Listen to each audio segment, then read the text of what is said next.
It's about to go live.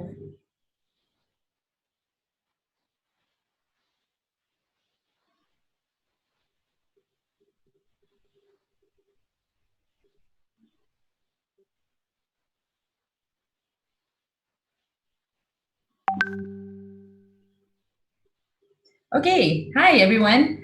Welcome to our first webinar, Cempaka webinar in our series with guest speakers.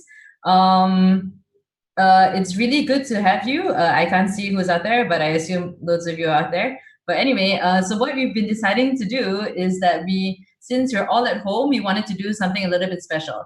So because the good thing about being online is that you can connect with people who are all over the world, right? So today we have our first guest speaker. Her name is Cheryl Chitty Tan. She's special because she's my sister, but also she's a Cempaka alumna, right? So she's from the class of 2006, Rumah Sedang, Go Rumah Sedang, Oxterminate, all right? We're the best. And she is now a professional singer and actress based out of Singapore. So I'm just gonna let her introduce herself and sort of like bring us on, like sort of like tell us about her journey being in the performing arts, building a career in the performing arts. And later at the end, we'll sort of tell you when, and you're going to open up to a live Q&A session. So you guys can type in your questions on the live chat. I think it should just be like right below or to the right of your screen. So please keep your questions productive. Okay. So, ask good questions and then you will get good answers. All right. So go ahead and enjoy. Hey guys, all my juniors toughing it out in this COVID virus times. So I'm Cheryl. 2006. I was in Simba, King of the Jungle in the early days of CPAC. I've been working in Singapore for about 6 years now. I've done a lot of stage shows. A few Cempakans came to watch me. Cheryl, sorry, wait. Okay, sorry. Carry on. So a few Cempakans came down to watch me in Forbidden City, which is a musical that I was nominated for a Live Theatre Award for. I played Juliet in Romeo and Juliet for Shakespeare in the Park, and I've recently been doing a lot more television work as well for MediaCorp and Channel 5. You can watch some of the work on mewatch.sg. If you feel like it, you can check out my Instagram, Cheryl Chitty Tan. And I was recently on HBO's Westworld, which is probably like my biggest gig so far, little 10-second role. And I assume that people who are watching this are kind of like younger versions of myself, or people who are very enthusiastic about performing arts and who are thinking about making a career out of it. So I am here to crush your dreams or like give you a more realistic view of what it's going to be like. Okay, so I think the biggest thing about the biggest difference between being a professional actor and being an actor in training is that being a professional actor is honestly a lot less fun and a lot less artistically fulfilling than being a person who's learning how to act.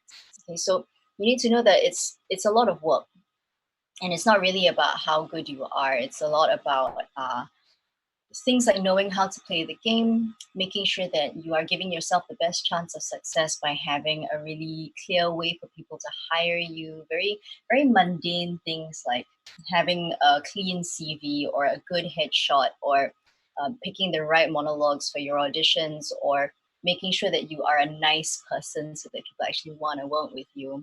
If you want to be even more successful, then it goes into things like having a good social media following, which is a totally different ball game altogether. It's not the same as your craft. So there's your craft, and then there's career management, and then on a separate little bracket, there's actually a thing that's like the art of trying to be famous, and those are different things. So rule number one, sadly, is that even though it's not actually about how good you are, you also have to be extremely good. So that's what you as young people should be focusing on right now. Like, I think that Cempaka is really great. But if you are going to try and do this at an extremely high level and at the highest level that you possibly can, you need to be training as much as you physically can. Look for every single opportunity that is available to you. Nowadays, you have a lot of online opportunities as well. And those are things that you should look into, because if you're going to get into one of the big schools, if you're an actor or performing artist, you want to go to Carnegie Mellon or University of Michigan or Central School of Drama or one of these like big places, you are competing with people who have a lot more resources than we do. Yeah, so that is the really hard truth, but it's something that you can do, and it's something that people didn't really tell me when I was very young, because we just didn't know. But now you know. Okay. I'll post a list of resources and like websites that you can check out later. I'll pass it to the good people organizing this. Okay. This is my little thing. One really unfortunate truth about trying to have a career in the arts as well is that people have to like you. People have to like you as a person because they have to want to work with you. It's not just that like I can sing really well and therefore people want to do stuff with me. So you have to spend time trying to make sure that you are good, literally just like a good person, and helpful and personable and that kind of stuff. And that's what you need to project when you walk into an audition room. Learning to audition, that's a different thing. Making sure that you pick the right things to audition with so that you know how to package yourself and sell yourself. Those are really important skills that people need to have. A hard truth as well, it's a crapshoot. Surviving in the arts is not necessarily a meritocracy. Usually the ones who float up to the top are very good, but you have very little control over what happens, like who is casting, who has money to produce work at the moment, who is producing things that they need people who look like you, right? You have to learn what you look like so that you learn what people see you as, things like that. Another hard truth is that it is much harder for girls because of various reasons. There are more girls competing usually. And because of the misogynist way that the world is set up at the moment, you also have to worry about aging out if you're going to try and be in a commercial thing, right? There's lots and lots of roles for young women, and there's not so many roles for older women, but there are ways to combat that as well. But this is something that you just need to know when you're like going in. Commercial life. Commercial life is very unglamorous. There's a bit more money to go around, so there's also a lot more gaming. There's a lot more toxicity as well in the scene. So when you find people, like people are going to be quite mean to you. Actually, there's bullying, there's weird competition, there's mean girls, there's people stiffing you of your pay. If you are in Malaysia and Singapore where there are no unions. If you're in America and you're lucky enough, you get to join something called Actors Equity. And these are people that will actually look out for you. They have things like minimum wages, they have rights, they have unions, but we don't have that. So you have to really like watch out for yourself. And these are things that you will learn, right? Rates are not good. But if you become very, very popular, like if you get into the 1% of performance, like let's say in Malaysia, then there's ways to parlay that into like some sort of financial security. But you have to be very judicious about money, which is going to be my next point. But if you aim further and you really, really, really work and you really like are extremely single-minded about getting out of Malaysia and into like the really big games, right? Hollywood, India, China, any of those things. If you get into the 0.01% of that, then okay, you're fine. You can actually make money, but otherwise not really. Okay, and this is something that you need to think about, because we're all like, most of you like us, you'll already have been born into a certain level of privilege, so you probably don't think about money too much. And if you're very artistically inclined, you might be thinking things like, oh, I'm an artist, I don't care about money. And I thought that way when I was your age too. And this is not helpful to anyone, because money is real, right? These things are not things that are going to go away, and you have to like start learning about it as soon as you possibly can, right? It might not sound like something to you now when you're like, okay, maybe my friends, you know, when they are 30, 35, you're going to start seeing them buying things that you can't afford. And it's not even things like fancy dinners or, you know, nice cars or whatever. It's going to be like houses. It's going to be like, you know, really intense health insurance.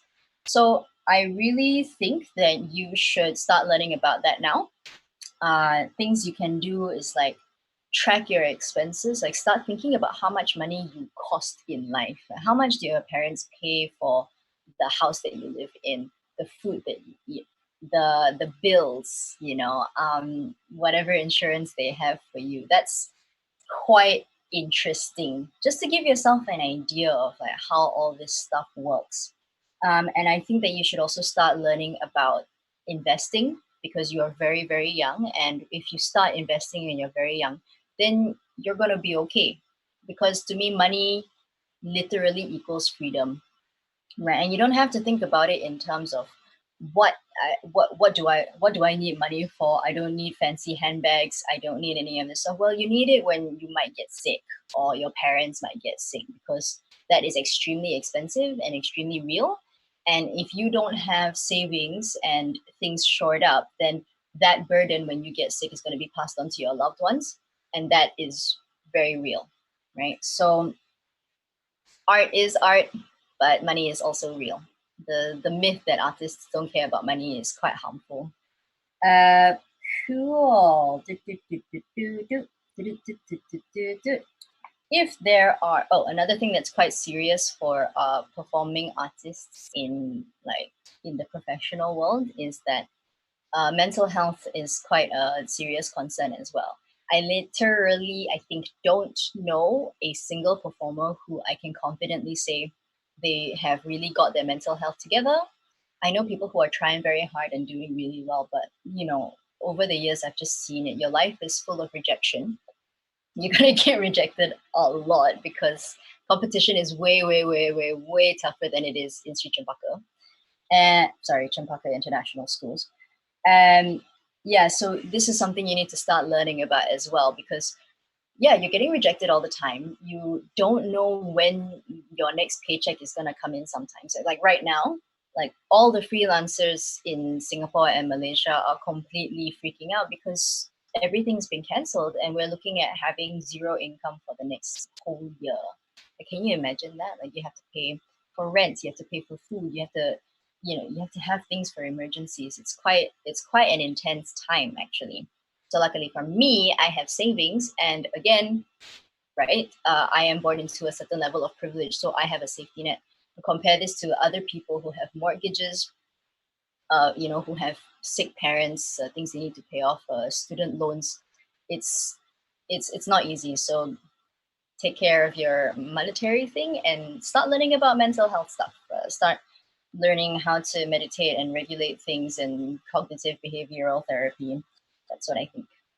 Okay, right. I think that also as young people, it's important that you start chasing opportunities as much as you can. One thing that was like when I was young, I would perform at KL or the Actors Studio. I was very open to a lot of things. My first audition was when I was like 13 years old. Somebody actually put a poster in the school, and I was like, "Whoa, cool!" And that's how I got into the theater scene in Malaysia. But if I had known then what I know now, I would have badgered my parents to send me to courses in the States, you know, for the summer, skip school, whatever it is. I would look to I would try and get like video courses from overseas to try and get you up to that standard because the people who you are competing with, if you're gonna go for the big game, they've been you know they've been in intense singing and dance since they were 6 years old, 5 years old. They have so many more teachers who can teach them how to belt, you know, who can like give them all these things that we just simply don't have. And that's crazy. And it is a competition and it does start now. So if you want to, you guys are in a good position because you are young and you have all this neuroplasticity and you have all these resources, right? So get up to that standard. If you want to go to one of the big schools, look them up, figure out what is the caliber of their students, and figure out what you need to do to get there. Mostly the answer is train lah. Train your butt off. Really. Okay, I'm going to spend a bit of time talking about trying to get into bigger leagues. Yeah, okay, so you have all this neural. Nowadays, if you want to get into somewhere like Hollywood, and you should, because if you train up to that standard, you'll always have somewhere to go in Malaysia. And I'll try to add something about working in Malaysia and Singapore after that as well. So if you want to get into those kinds of places, it's a lot about the opportunities that you have. So nowadays there are actually sometimes open calls that you can submit a self-tape for Hollywood.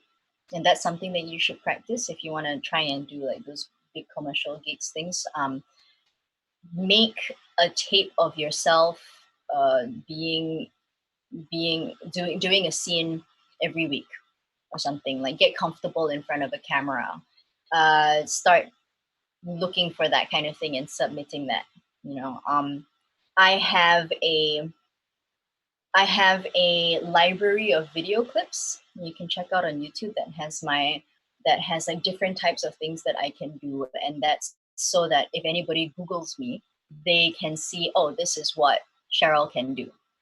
She can sing, she can do jazz, she can like host, she can play a younger teen character, she can play a working mother, and these are also like, it's also a library of things that are my my TV work, my best scenes from my TV work. And that's like a slog. It's annoying, but what you need to do when you're trying to make it is you need to make it easy for people to hire you. So things need to be clean. Your website needs to be clean. Your CV needs to be clean. Everything has to be easily accessible. Okay. And start looking for those contacts early on. Yeah. Okay. And like, if you're into doing online things, YouTube stuff, or any sort of, if you have a really big TikTok or whatever, like those are also things that unfortunately do count. But if you are into it and it's truthful to you, then that's great, because that will help. Because that's also another thing that people need to do. Your social media branding is also very important. So basically, it's just a lot of work lah. Being a professional performing artist is a lot of work that does not have much to do with art. And if you can handle that, then great, then you should do it. The pro, of course, to being a professional artist is that you get much better. And I think that's pretty much it. I mean, you get ego rewards as well. You get validation.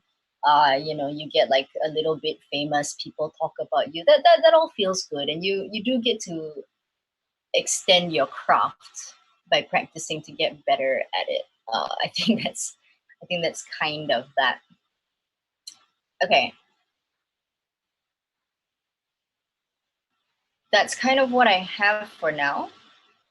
If there are questions so far, I'll have them. And if there's other things that pop up. Oh wait, I wanted to talk about working in Malaysia and Singapore. If you want to be famous, it's not that hard, but it is a lot of work. But you have to think about what you're gonna get out of being famous. So things that you can get is like, you can have endorsements. Sometimes, people will give you free things. You have the opportunity to make an impact on your fans if you have a big following. I think that's quite altruistic. You will be able to channel the exposure into doing other good things. So if you want to like speak out for causes, things like that. Other than that, being famous doesn't necessarily get you like a financial reward. And of course, being famous comes with mental health problems as well, because you're really addicted to external validation, and that is hard. Yeah. But the other thing that you need to know about trying to be famous in Malaysia and Singapore is that there's a ceiling.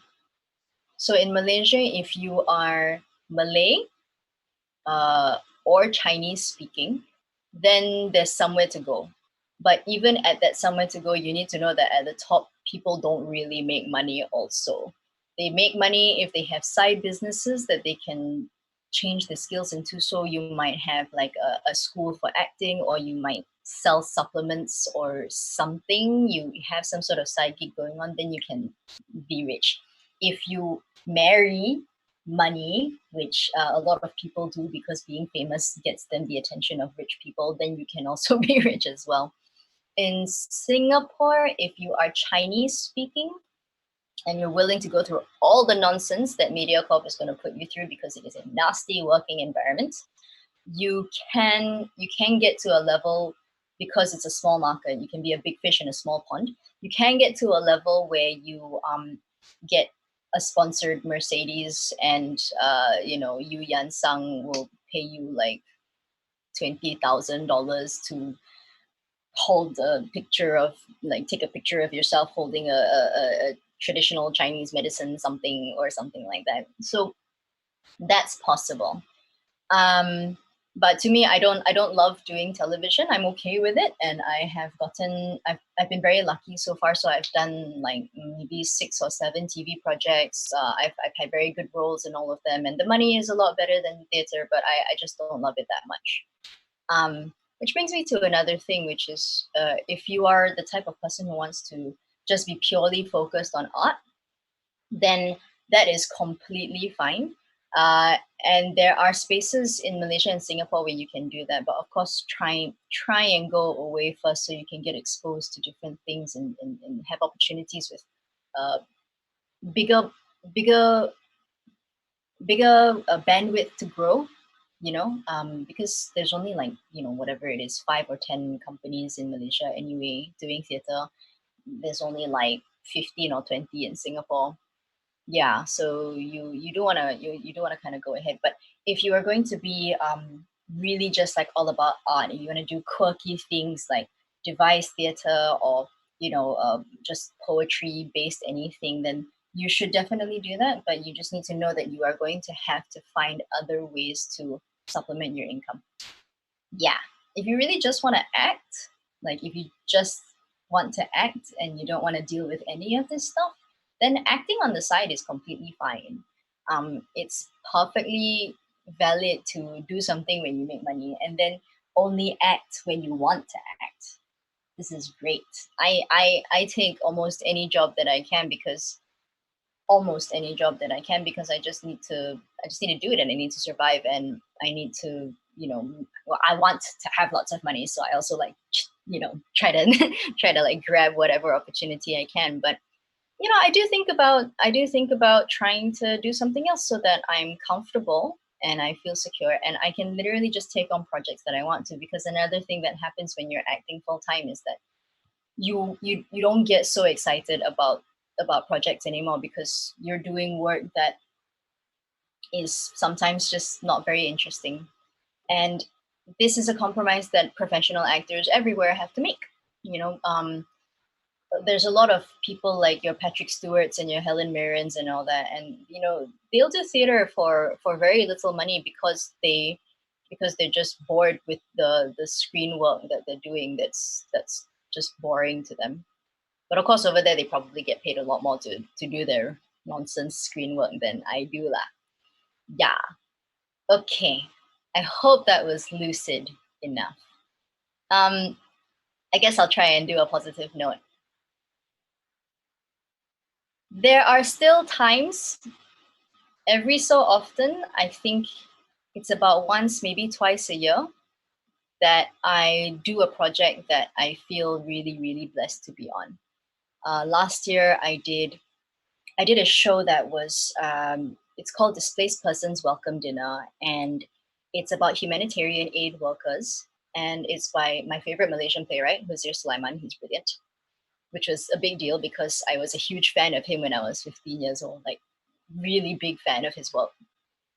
And we spent 13 weeks in rehearsal, in incredibly grueling state, improvising and devising physical theater stuff, creating our own characters, improvising text that was then kind of put into a big package, and it was strange and it was incredibly difficult. And I really felt like I grew as an actor and an artist. And I guess on some level, like that once a year feeling can be worth it, or it can feel like it's worth it. um, and those are the kind of experiences that you can only have if you chase the craft up to a certain level. Okay, so that's my positive note. Questions, my friends? Okay, so some questions from me. There aren't that many from the floor, but we'll just ask a few.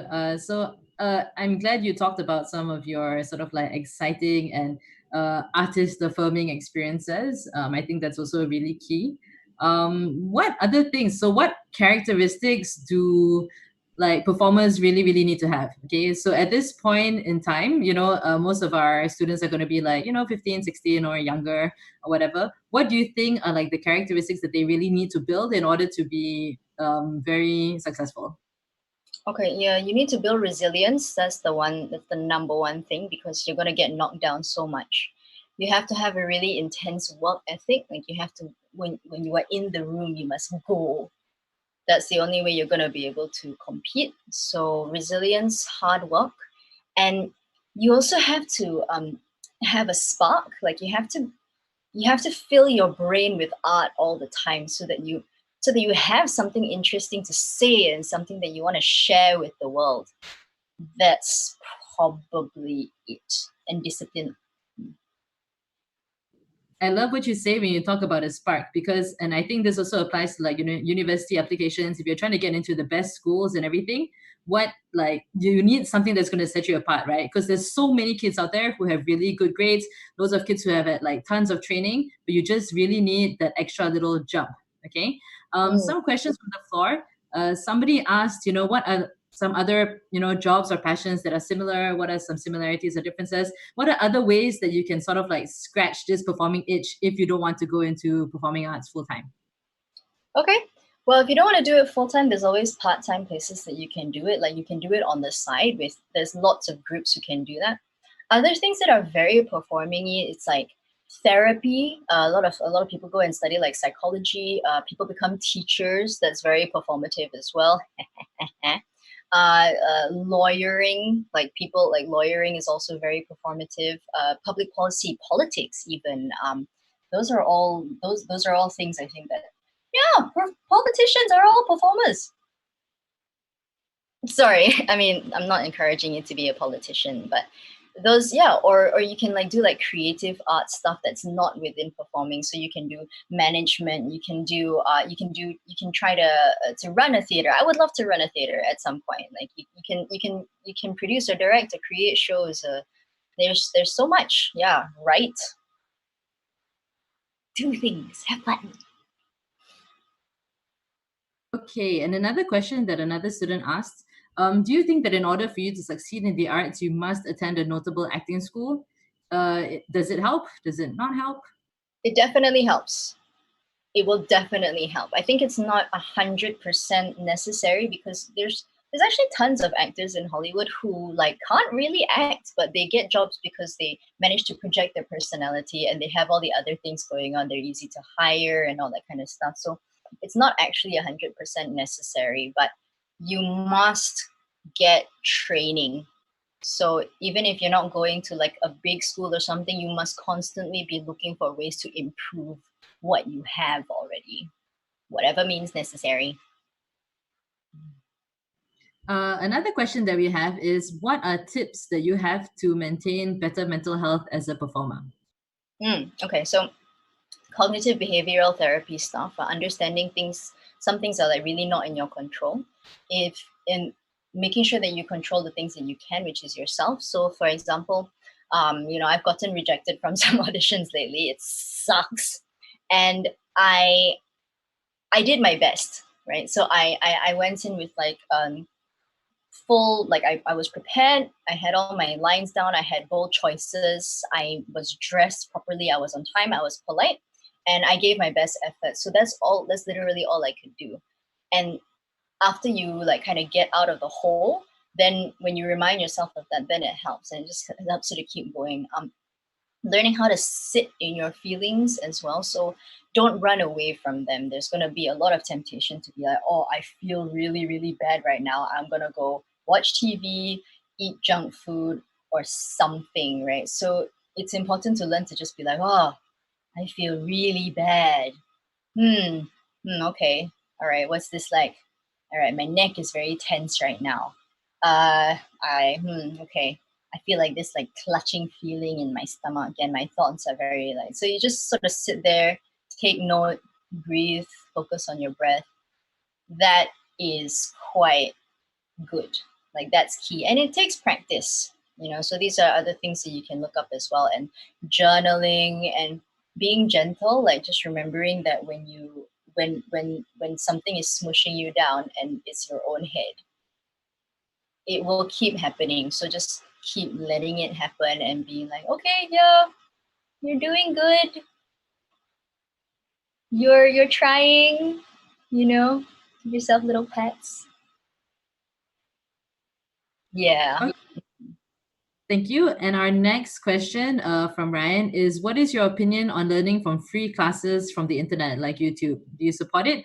Do people who self-teach still get good results? If you are good, like if you are honest with yourself, I think there is an extent to which you can self-teach. So some teachers online are going to be good, some teachers are not going to be good. So look at the result, right? So you take something that you see online, you try it, and you see if it works for you or not, because you're the one who has to do it. I think that free classes online are better than no classes at all. So look at it that way. What you want to do is find the teacher that has the best result. But there are also things like there's also a lot of online coaches and trainers now, like myself. Uh, but there's lots of people who will like, you pay them money and you send them a tape and they give you feedback. And they host webinars on how to get cast in Hollywood. They do all of that stuff. So look for it, right? Your teachers might not have the answers. They might not know what they're looking for because they're focused on teaching you right now. And it's not their job to do that anyway. So if you want it, you have to like go and dig out all the info. And how do you sort of like differentiate between good teachers on YouTube and bad teachers on YouTube? Yeah, not necessarily easy. You can look for resumes. Resumes sometimes lie though, because either people like straight up lie about it, or uh, sometimes like in the classical singing world, for example, a teacher seems really good because they just have really good students. It's not that they are good, but then the teacher becomes famous, and then it's like a self-going loop. So again, I would say try to trust your instincts and look at the result. So if you went through something and it was good and you could apply it, and you felt that like you got a better thing, then okay. Try to be wary of teachers who do a lot of belittling, who like really kind of like slam you, or who, I'm sure you've like encountered a lot of this kind of stuff also, but teachers who are very insecure in themselves, so they kind of make it about themselves, like they just want to kind of sound and feel good. Like there's going to be some of that everywhere, but that's definitely something you want to look out for, because it's about you. Yeah, and I think that's something that people don't often realize is that they think that, acting is putting something on, right? But in order to be really believable, it has to come from within. So I think that what a lot of people don't realize is that you have to do a lot of work on yourself as well in order to be a really good actor. Yeah, being able to be relaxed and get to a state of truth is the challenge. And doing it once or twice is okay, but doing it again and again, that's where the hard work and technique will come in. Okay, and we have one last question, and then because we only have about 2 minutes left before this session ends. So the last question is, what are your thoughts on method acting?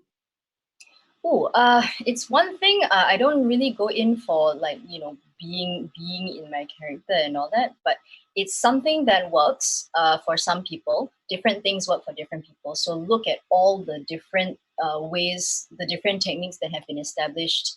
Grotowski, Meisner, Stanislavski, whatever it is. Look at all the different things and see what works for you. Okay, so Cheryl, what are your last pieces of advice? And do you have anything else that you would like to say? And I will leave it to you to close the session. Yep, just work your butt off. That's pretty much it. Don't think that things are gonna happen for you. You have to go out and chase them, and you have to chase them like crazy because a lot of other people are doing the same thing.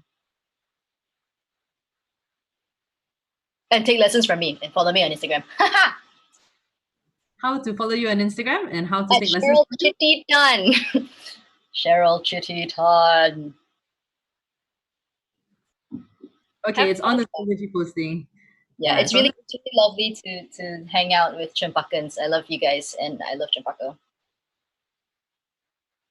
Okay, thank you so much, Cheryl. We love you too. It's lovely to hear from you. Maybe next time you're in KL, you can drop by and sing at a special assembly. But either way, thank you so much. Thanks to everyone else who dropped in and who asked questions. We really appreciate it. I hope that you found it useful and hope that you're enjoying your time at home, spending time working on your craft. This is a great time to do some online classes. All right, and try to develop yourself. Okay, do some self-reflection and really kind of like see how you can grow.